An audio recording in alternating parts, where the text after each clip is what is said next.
What's up YouTube, SavageHerobrine here, and welcome to another Minecraft video. In today's video, I'll be discussing about some problems with Minecraft Bedrock Edition for Nintendo Switch. So let's get into it. So when Minecraft Bedrock Edition originally came out for Nintendo Switch, I made a video on it. I said it was fine and ran fine and stuff, and I didn't really have too many issues with it at first. But now more recently, in like the past month, I've been experiencing some really terrible issues that I really want to address in this video and stuff. So one of the main issues I have with this game is the load time. I haven't really seen anybody have problems with the load time for Minecraft Bedrock Edition on Nintendo Switch. I don't know if I'm the only one having these problems, but let me explain. So like, for example, if I'm trying to get into the game for Minecraft Bedrock Edition on Switch, it actually takes a ridiculous amount of time. And I also have proof for this long load time and stuff. So here's some footage here. And also, if you want to skip this, just go to the timestamp that's going to be on screen.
So as you can see, it took an extensive amount of time just to load into the main menu and stuff.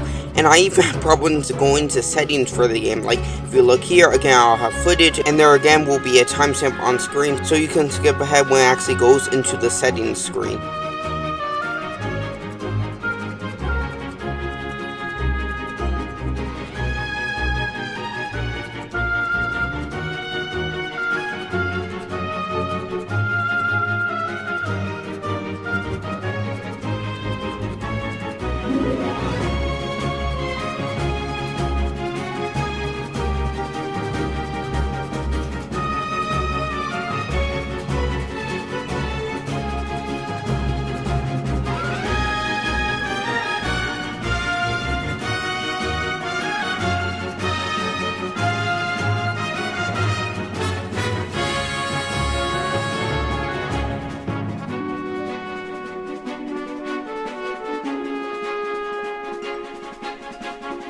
So as you can see, even that, to go into settings, took a really weird amount of time. I don't know why it took this long, but it even takes longer to like load into worlds and stuff.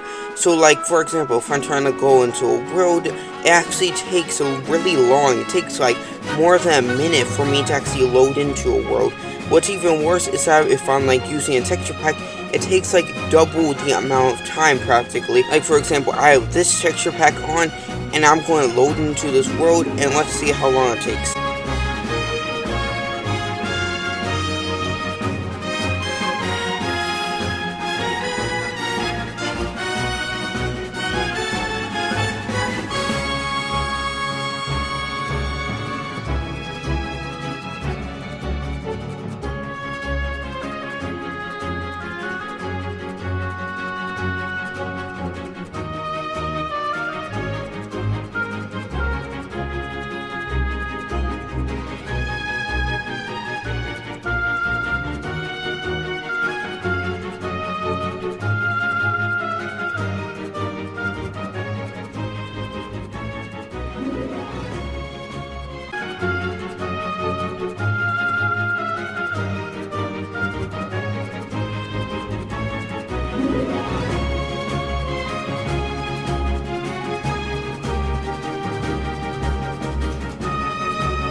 So again, for this odd reason, it took that long to load in the world with the texture pack and everything, which is quite annoying. I don't know what is causing this. But then there's also load times when I'm trying to like type on like a sign, or when I'm trying to type in the chat. So sometimes when I'm trying to type in the chat, there can be like a 5 to 10 second delay. I don't know why that is, but it is really annoying. Like for example, if you look here, I'm trying to just go into the chat. I'm trying to type in the chat, but now it's just delaying it. And then as you can see, like a few seconds later, then it will allow me to type, but it will already be too late because I'm no longer in the chat. So typing stuff is pointless. So I don't know why there's a few second delay when I'm trying to just type in the chat. It definitely is interesting to see that there's like delays like this. This also includes signs. And outside of these loading issues, I've also had some internet issues. So for example, like if I'm trying to type into the chat, like for some reason, sometimes like people actually get disconnected from the game when I'm trying to type on like a sign, or I'm trying to type in an anvil or in the chat or something. Like if I'm in there for like a certain amount of time for some reason, or even if I'm in there for like 5 to 10 seconds, everybody in my world just gets disconnected, which is really annoying issue, because if you're trying to play with people online, you can't really just go into a chat. Like this issue isn't like the biggest issue. This practically does happen like 1 out of 5 times I actually try typing in the chat or in a sign or something. It just disconnects people. And then there's a similar effect when you join somebody's world, and sometimes when I like join somebody's world and I type into a chat, I basically get disconnected from the world, which is quite terrible because it basically just ruins the whole online stuff in the game. Because if you type in a chat, for some reason disconnects people, and sometimes when you type into a chat when you're in somebody else's world, you basically get disconnected from the server. Like, why is this even an issue? I mean, the game runs smooth overall, despite an issue where like freezes for like a few seconds or something like that. It definitely is a pain to try and play Minecraft Bedrock Edition on the Switch, because the load times and the internet problems with the stuff definitely does ruin the experience if you're trying to play on the Switch. So hopefully Mojang will be able to fix these problems for Nintendo Switch, because these issues are quite annoying. I don't know if anybody else is having these issues, so go down in the comment section below and tell me if you're having these issues. So if you want to try and get Mojang to actually fix these problems, then you need to go to this website, which I'll have a link to in the description below. So yeah, that's basically it for today's video and stuff. So definitely tell me in the comment section below if you're having these load time issues and like these internet problems and stuff. So yeah, without waste, SavageHerobrine out.